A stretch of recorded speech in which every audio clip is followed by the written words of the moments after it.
Hello बच्चों, आज हम लोग आईएससी सेमेस्टर 1 एग्ज़ामिनेशन का स्पेसिमेन क्वेश्चन पेपर डिस्कस करेंगे, अकाउंट्स का।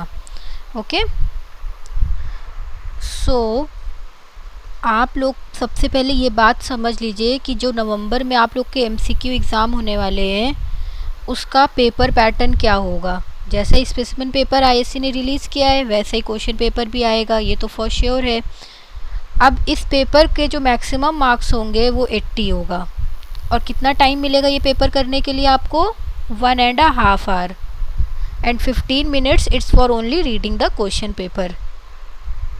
इन this question paper there are 2 section, 2 section होंगे। सेक्शन ए क्या है? ये कंपलसरी है, ये सब पूरा अटेम्प्ट करना है, ये कंपलसरी सेक्शन है, ये आप लीव आउट नहीं कर सकते। एंड सेक्शन बी जो है, या सी में से हम लोग एक ही करते हैं तो सेक्शन बी करते हैं मेनली।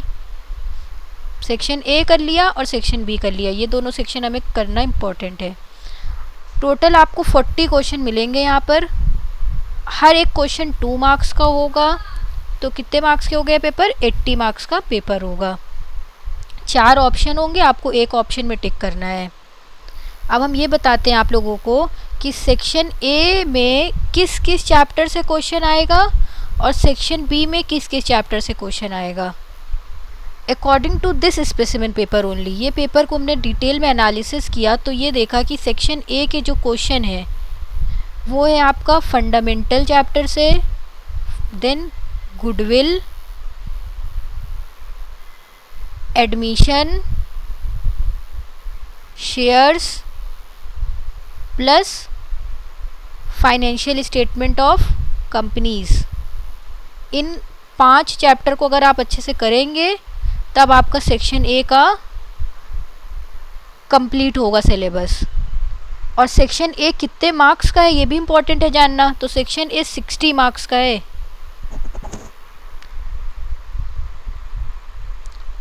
सॉरी 66 मार्क्स का है। सेक्शन ए के जो क्वेश्चन है वो 66 मार्क्स के हैं।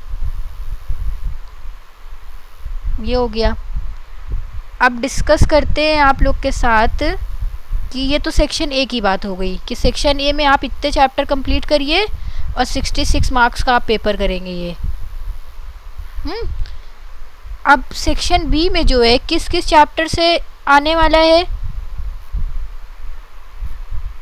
सेक्शन बी का सिलेबस जो है रेशियो एनालिसिस चैप्टर है ना, रेशियो। तो सेक्शन बी में रेशियो एनालिसिस से ही पूछा जा रहा है क्वेश्चन। कहाँ गया? देख रहे हैं कितने सारे सेक्शन वे में क्वेश्चन आए हैं एकदम।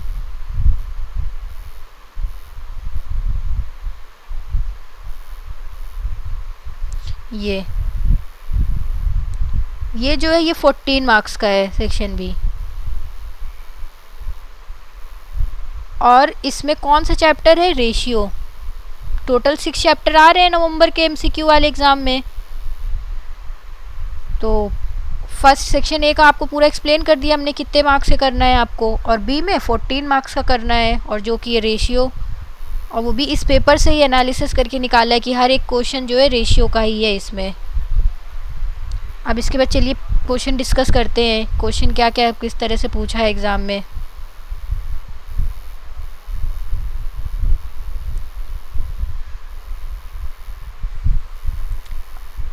Question number 1, pick the odd one out from the following. 4 option दिए हैं, इसमें से जो ऑड वन आउट है उसको अलग करना है, निकालना है, बाहर निकालना है। फर्स्ट ए ऑप्शन है interest allowed on a loan taken by the firm from a partner. B rent due to a partner of a firm for using his premises for business purposes. C salary due to manager of the firm. D salary due to a partner of the firm. सोचिए और बताइए कि इसमें से क्या odd one out है। कुछ strike किया दिमाग में कि जब हम लोग ने फंडामेंटल चैप्टर पढ़ा था उसमें profit and loss appropriation account बनाया था, और ये भी देखा था कि जो आइटम होते हैं एक होता है प्रॉफिट अगेंस्ट चार्ज और एक होगा profit appropriation out of the profit का आइटम। एक होगा चार्ज अगेंस्ट द प्रॉफिट और next appropriation out of the profit. तो अब चार्ज अगेंस्ट द प्रॉफिट का कॉन्सेप्ट क्या कहता है? चार्ज अगेंस्ट प्रॉफिट में ये कॉन्सेप्ट था कि नेट प्रॉफिट में से हमको कुछ एक्सपेंस होते हैं जिसको डायरेक्ट डिडक्ट करना होता है, जैसे कि rent paid to the partner, interest on capital, sorry interest on partners loan, interest on partners loan, rent paid to a partner, manager commission. लिख लीजिए एक जगह कॉपी में, नोट्स बना के इसको लिखिए। चलिए हम लिखवाते हैं इसको पहले।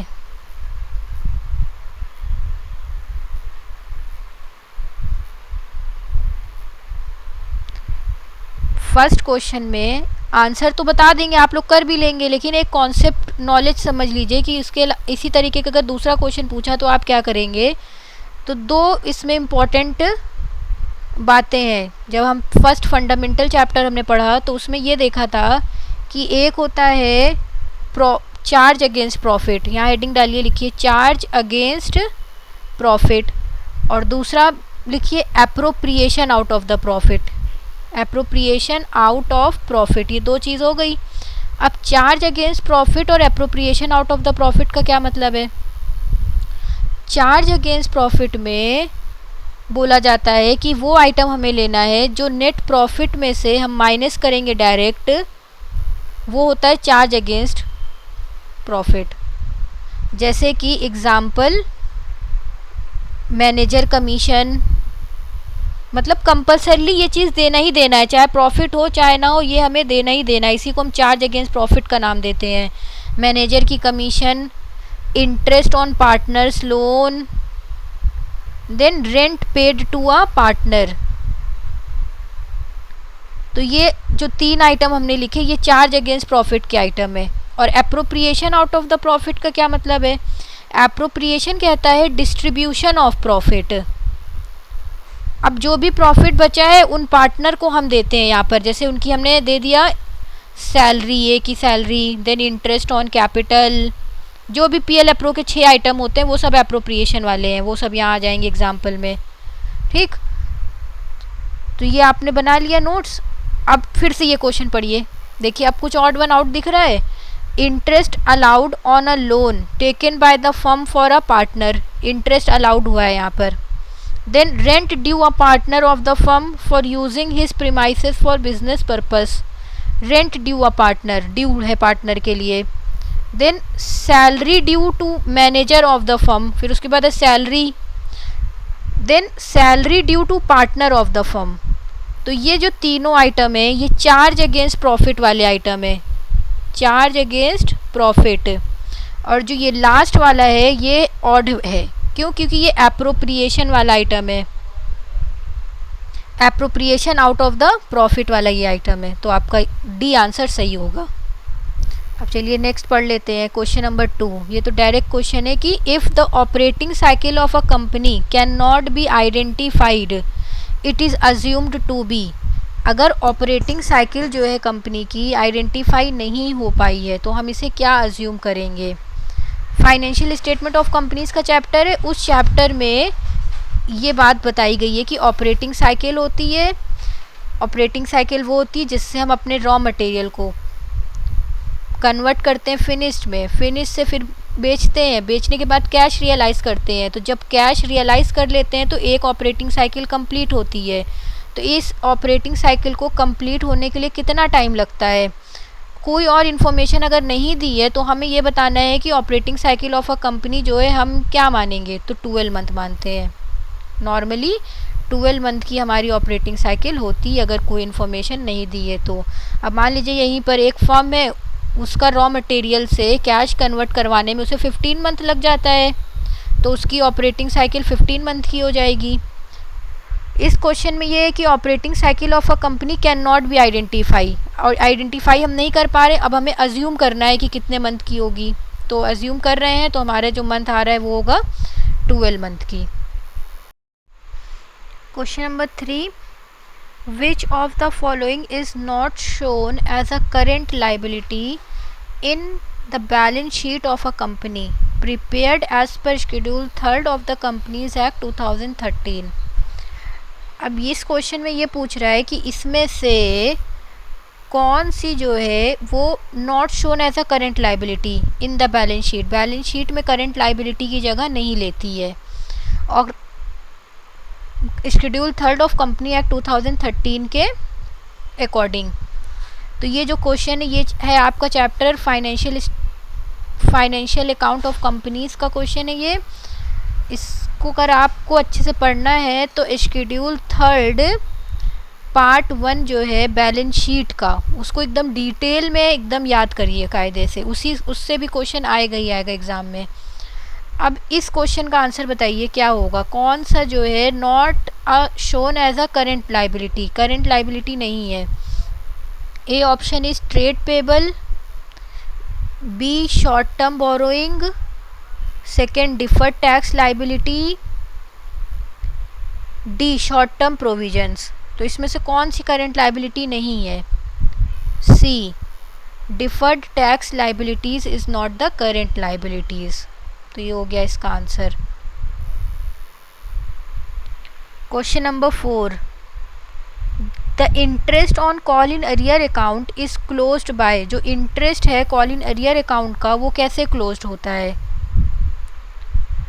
अगर हम सारा बैलेंस ट्रांसफ़र कर दें प्रॉफिट एंड लॉस अकाउंट के क्रेडिट में, या हम क्रेडिट में ट्रांसफ़र कर दें पीएल अप्रो के अकाउंट में, या हम डेबिट में ट्रांसफ़र कर दें पीएल अप्रो के अकाउंट में, या तो debit in the statement of profit and loss account में, किस जगह पे हम क्लोज डालें कि ये जो interest on call in arrear account है वो बंद हो जाए। तो on transfer of interest on call in arrear to profit and loss account at the end of the accounting period, हम लोग को एंड में कहाँ डालना होता है? प्रॉफिट एंड लॉस अकाउंट में। तो जनरल एंट्री जो बनती है, या आपने शेयर्स में पढ़ा होगा जनरल एंट्री शेयर के चैप्टर में, कि interest on call in arrear account debited to profit and loss account, ये होती है journal entry. Interest on call in arrear account debited to profit and loss account. तो अब बताइए इसका आंसर क्या होगा? प्रॉफिट एंड लॉस अकाउंट कहाँ पे आया? क्रेडिट में आया ना। तो credit to statement of P and L account. तो option is A1 is right answer. Next question number 5, the formula for valuing goodwill under the capitalization of super profit method is. अब यहाँ पर formula पूछ रहा है capitalisation of super profit method का, goodwill निकालना है। तो याद करिए क्या फॉर्मूला पढ़ा था। Capitalization of super profit method is equal to super profit into 100 divided by NRR, यही पढ़ा था ना formula.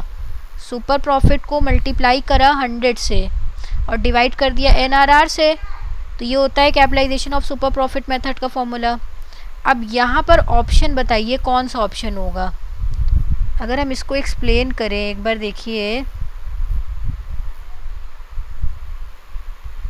Super profit into 100 divided by NRR,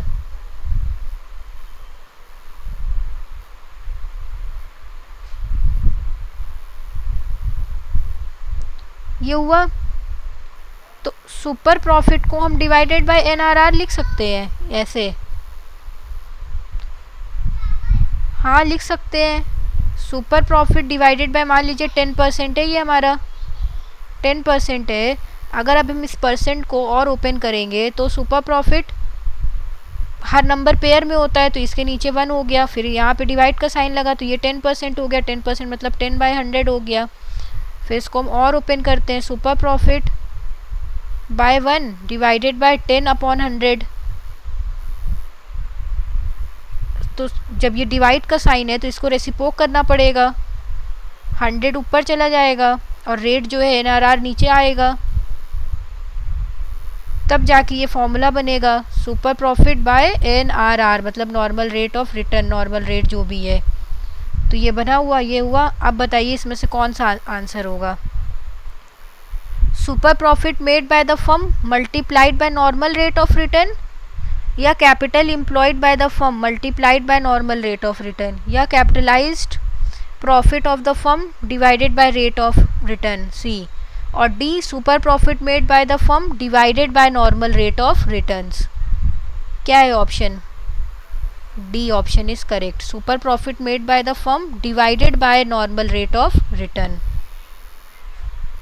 sixth question, Ronald limited issue 300 equity share of ₹10 each, fully called up, on which 5 per share including premium 1 per share was received. It later reissued these share at a discount, फिर उसके बाद reissue किया Ronald company ने और discount पे।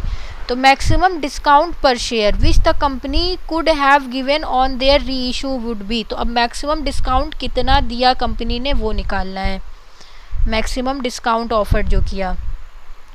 तो पहले face value देख लेते हैं। इसकी फेस वैल्यू है 10 + 1, फेस वैल्यू हो गई है।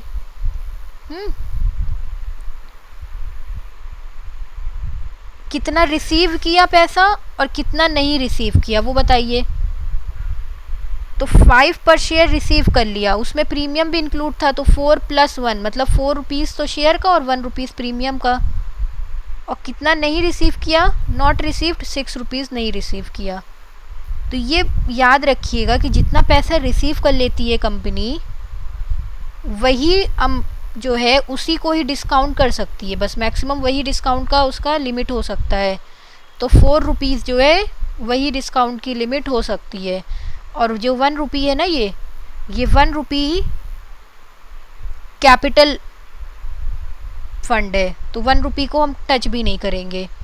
तो मैक्सिमम 4 रुपीज़ का कंपनी डिस्काउंट दे सकती है मेंबर को।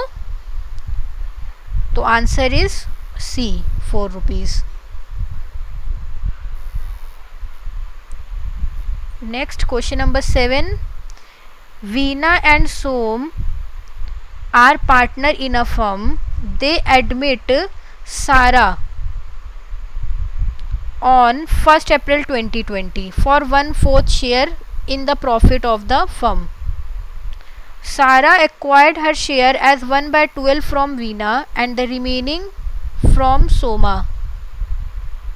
ये लिखा हुआ है, चलिए थोड़ा सा गिवन लिख लेते हैं। वीना एंड सोमा पार्टनर है, सारा को इन्होंने एडमिट किया 1/4 शेयर के लिए। The profit of the firm, Sara acquired her share as 1/12 from Veena.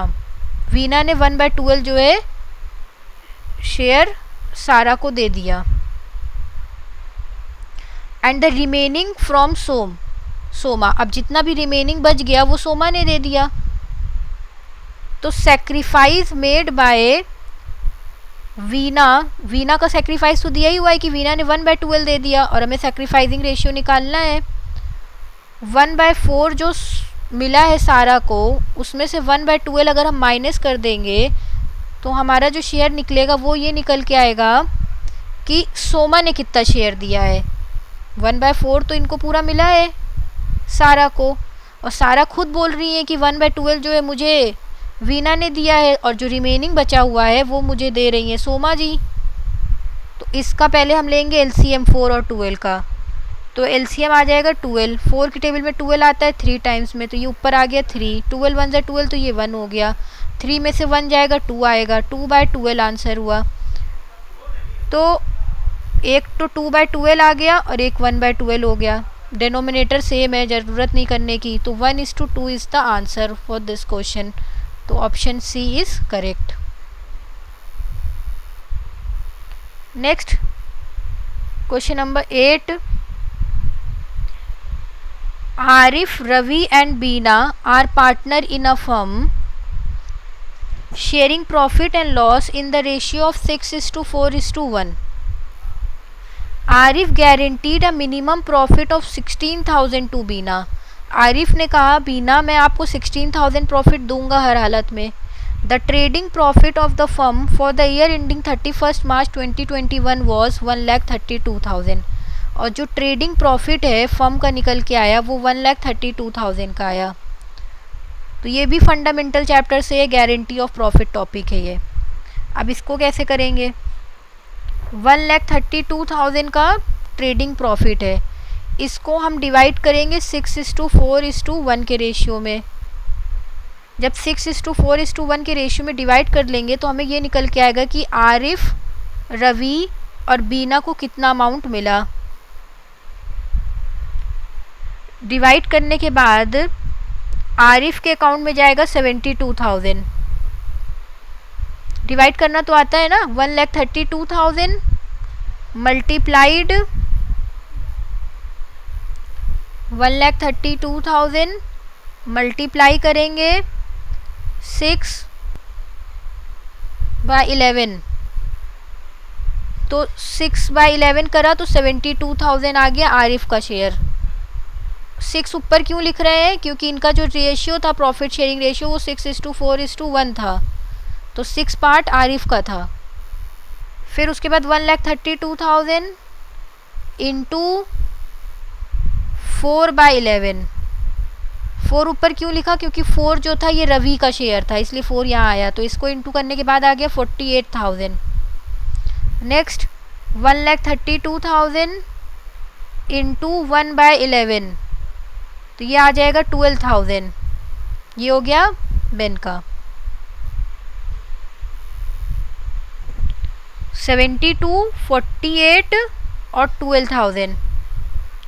तो बेन का प्रॉमिस ये हुआ था कि बेन आपको 16,000 तो मिलेगा ही मिलेगा, और किसने दी थी ये गारंटी, आरिफ ने दी थी।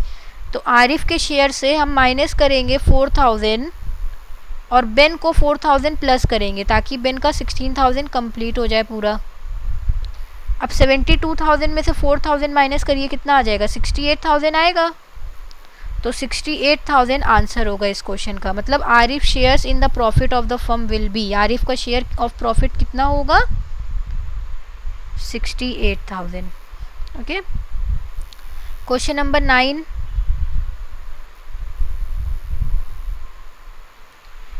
Simi, Manu and Beena are partner in a firm sharing profit and loss in the ratio of 2:2:1. The balance of their fixed capital account on 1st April 2020 were Simi 1 lakh, Manu 1 lakh and Beena भी 80,000। ये इनका balance दिया हुआ है। फिर after the account for the year ended 31st March 2021 were prepared, it was discovered that interest on capital 10% per annum has been credited to partners current account even though it was not provided in the partnership deed। मतलब ज़बरदस्ती दे दिया interest on capital, बोला भी नहीं था देने के लिए, फिर भी दे दिया। तो एरर इन सिमीज कैपिटल या current account will be rectified. अब हमें सिमी के अकाउंट में एरर को रेक्टिफाई करना है। ये है आपका पास्ट एडजस्टमेंट, फंडामेंटल के ही चैप्टर से पास्ट एडजस्टमेंट का टॉपिक है रेक्टिफाई करने वाला। तो इसमें भी आप लोगों को क्या करना होगा,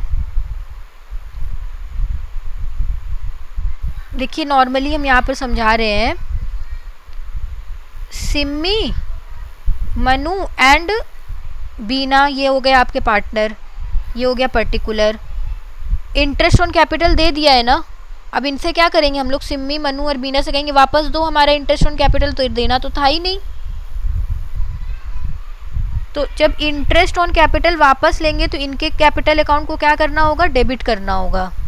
डेबिट कर देंगे, मतलब वापस ले रहे हैं इंटरेस्ट ऑन कैपिटल इनसे।